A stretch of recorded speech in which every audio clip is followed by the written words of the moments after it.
A very exciting day for Pembrokeshire County Council and the Port of Milford Haven, as today we have seen the unveiling of a very special public-private consortium transformational bid, which is Celtic Freeport, which will deliver an accelerated pathway for Wales' net zero economy. The bid is expected to generate over 16,000 new jobs and generate up to £5.5 billion of new investment. This is very impressive and something we have never seen on this magnitude, on this scale here in Pembrokeshire. I'm delighted to be joined by Will Bramble, CEO of Pembrokeshire County Council, and Tom Sawyer, Port of Milford, fresh off a live stream as the bid has now been unveiled. So thank you both for your time. Really do appreciate it. I can imagine you were extremely busy following today's announcement.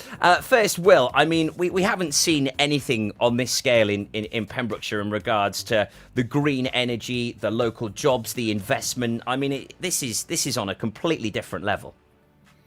It is. Good morning, Toby, and thanks for having us on this morning. It's an exciting day for us launching this bid. We're doing it with 4 principal partners, obviously the Port of Milford Haven, and Tom's here, and we're closely aligned at Pembrokeshire County Council with the port anyway, and have been for eternity, quite frankly. But the other 2 important partners in here are the Association of British Ports down in Port Talbot and Neath Port Talbot County Council as well. And the 4 of us have come together in this collaboration to launch this bid for a free port in Wales, a Celtic Freeport. It's extremely exciting.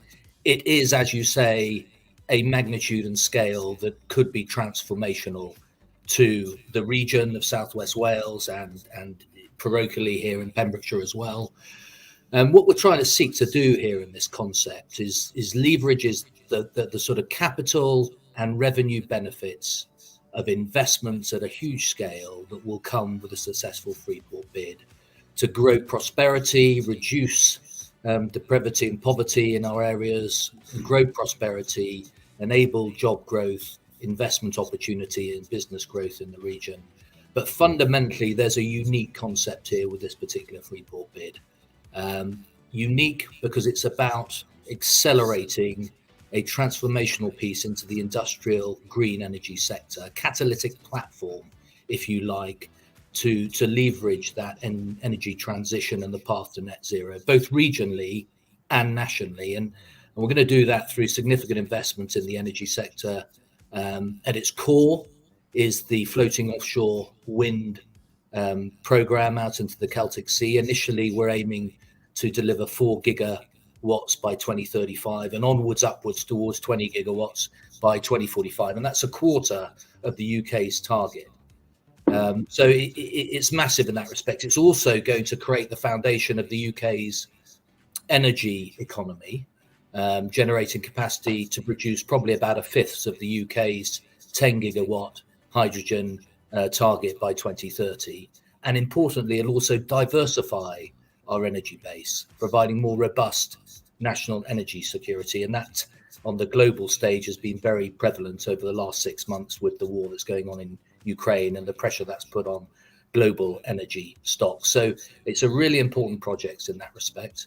I think regionally, in terms of Port Talbot and Pembrokeshire, unfortunately, we're the second biggest carbon emitter in the UK at the moment. You know, we've got the biggest energy port in Milford Haven here in the UK.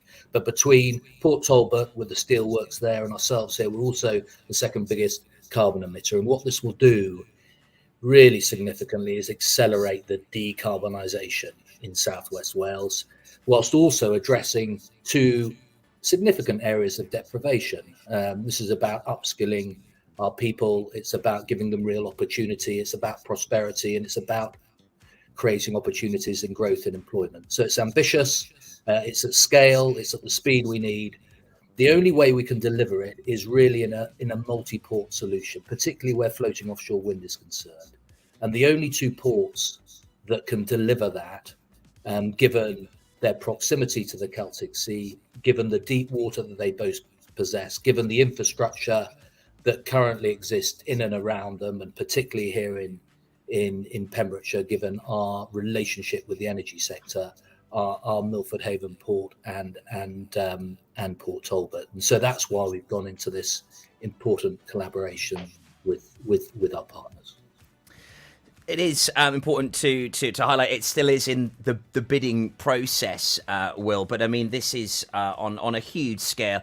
Pembrokeshire set up incredibly well with its neighbouring other bidders for enabling this to happen. Of course, the Port of Milford Haven, an instrumental part in that. Tom, thank you ever so much for joining us here this morning. I think last time we spoke, you alluded to some big change happening. I guess this potentially was that huge magnitude of change on a scale that we've never seen before here in Pembrokeshire, that the port are leading.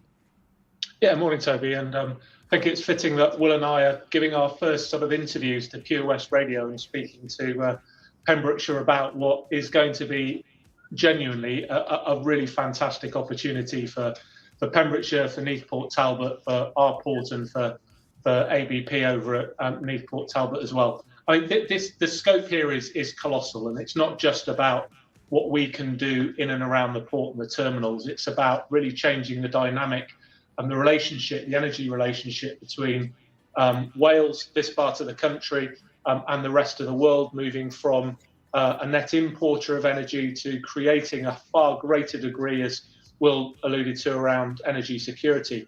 Far more of our own homegrown molecules and electrons that will go into the base load of the UK's energy provision. So that's really, really important. But on top of that, what comes with it is some really big numbers. 16,000 jobs, 5 billion of investment, 54 billion of revenue, major reindustrialisation at Port Talbot, the transformation of what happens here on the waterway, the taking of developable or undeveloped land and maximising the potential for that business rate retention that will enable Neath Port Talbot Council and Pembrokeshire County Council to really invest in a way that they probably never have been able to in current and future generations skilling and all that comes from the opportunities that this will deliver. And I think it's important to say as well, the transformation is already happening. Pembrokeshire County Council have been very forward-leaning in terms of their relationships with the Swansea Bay City deal. The green revolution is already happening on the waterway. So, Will's organisation and ours and others are working on Pembroke Dock Marine. That is all about creating the port services facility, the multi-purpose green energy-ready port facilities that are going to help us be first movers and service this. We need to remember as well, we've got a great legacy and tradition in this part of the world of transforming what we do around the waterway, around the energy industry. And the other great advantage we've got is our proximity to where the Celtic floating offshore wind arrays are going to be. We are closer, we can get there faster. So in terms of our proposition within the Freeport policy, as a port around floating offshore wind, operations and maintenance, that's really, really important. And when you look around, the terminals that sit around the waterway, the net zero centre that RWE are creating, the Darwin project, the solar arrays that Dragon are undertaking, as Will touched on, Valero needs to decarbonise, RWE needs to decarbonise. Access to an abundance of green energy and hydrogen principally are going to be fundamental to how we transform that. And if we as a Southwest Wales industrial region can reindustrialise and can get the advantage, the first mover advantage, we can really, really change the economy, the economic prospects now and in the future for this part of the world. And I think as you touched on it in your very succinct introduction, Toby, this is a game changer for this part of the world. It certainly is. And watching the live video this morning, a very large and fruitful guests were there, and it was conducted very well by Sarah Dickens, fellow broadcaster journalist. A great question that she actually posed to you, Tom, was, are the skills here in Wales, are they here in Pembrokeshire? But there was already that foresight with the likes of Pembrokeshire College already having a programme to really get behind this. Yeah, I think that, and it's great testament, isn't it, to Pembrokeshire College, but also other little local organisations like, I single out Providence Training, who I see quite a lot of in terms of their mechanical engineering training, coded welding, the fabrication that goes on there. You look at the likes of Mainstay and others who are already undertaking a lot of the skilling and apprenticeship activity that is going to get us ready. But then it goes way beyond that. It goes way beyond the traditional current epoch of energy generation activity that goes on around the waterway. This is going to be advanced technologies. Part of the bid in terms of the hectareage that has been offered up. We have the Bridge Innovation Centre and that the sort of science and technology cluster that sits up there. Robotics. There will be a lot of work around autonomy, subsurface activity, surface activity, advanced manufacturing, value-added manufacturing, additive manufacturing. All of these things are going to become part and parcel of what it is we will do here to both get the 24 gigawatts of Celtic array deployed, but then how we will then exploit that as a nation in terms of major exports and the export of skilled people, technologies, intellectual property, and products around the world. So it really is important.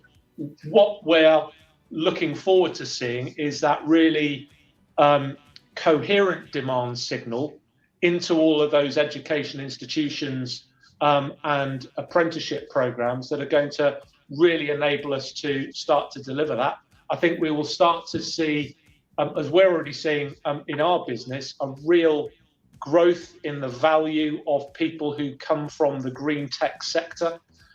We're seeing great competition in that area. And so I think where there is competition, that will become an attractive place for young people in particular to go and work, for older people to go and re-skilling. Be a great reason for Pembrokeshire expats to come back. It would be a great reason for adults to stay. So all of these things absolutely line up with what we hope to see as a result of the Freeport policy, what we think Flow can deliver, and Will can speak to all of the wider strategic policy activity that Pembrokeshire County Council are doing. But I think it aligns with that and certainly what Neath, Port Talbot and APP have got in mind as well. It's an incredibly exciting time for all involved. So the Celtic Freeport Bid Consortium is comprised of the Association of British Ports, the ABP, as you said there, Tom, Neath, Port Talbot Council, Pembrokeshire County Council, and the Port of Milford Haven. So there are other bidders, but Will, I mean, surely Pembrokeshire is perfectly set up for this.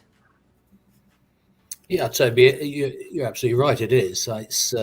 There are other bidders. We're not watching them particularly closely, and I haven't examined what they're putting on the table. But what we're really focused on is, the compelling nature of our proposition here. We think this is a game changer, as Thomas said. We think it's a rare opportunity, and what we're putting on the table, both to UK government and Welsh government, is a solution that a normal sort of Freeport just won't deliver. This is about energy transition. It's about energy security. It's about diversification. It's about decarbonisation. It's about upskilling locally and regionally and nationally. So it's a proposition that just isn't for Pembrokeshire. But of course, in terms of the opportunities for Pembrokeshire, it's enormous. And we are geared up to deliver this.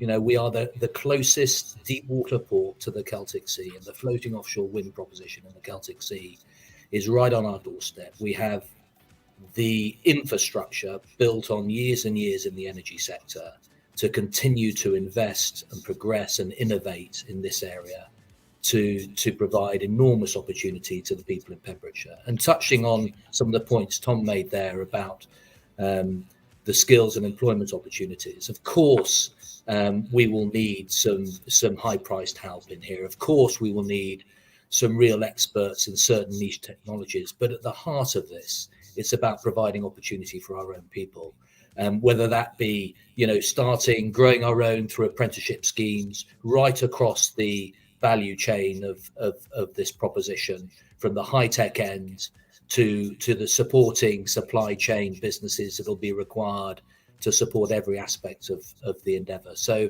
I think the opportunities for Pembrokeshire are enormous. I think what Pembrokeshire offers right now and in the future will be key to underpinning success on it.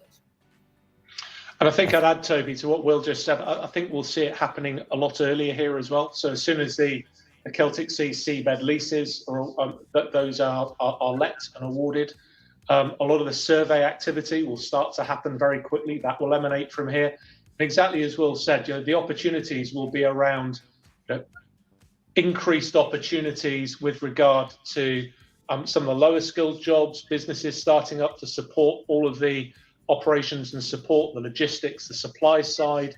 There will be great demand for all sorts of logistics support around the port area, which can only be good for local businesses before we even start to see the real benefit of the Freeport bid itself in creating those really big incentives for major reindustrialisation. So I think it will certainly around Pembroke Port and around the Haven, it will start impacting people very meaningfully, very quickly, as soon as people start coming and doing all the nuts and bolts work that's going to have to be done out in the Celtic Sea, for which we are ideally placed.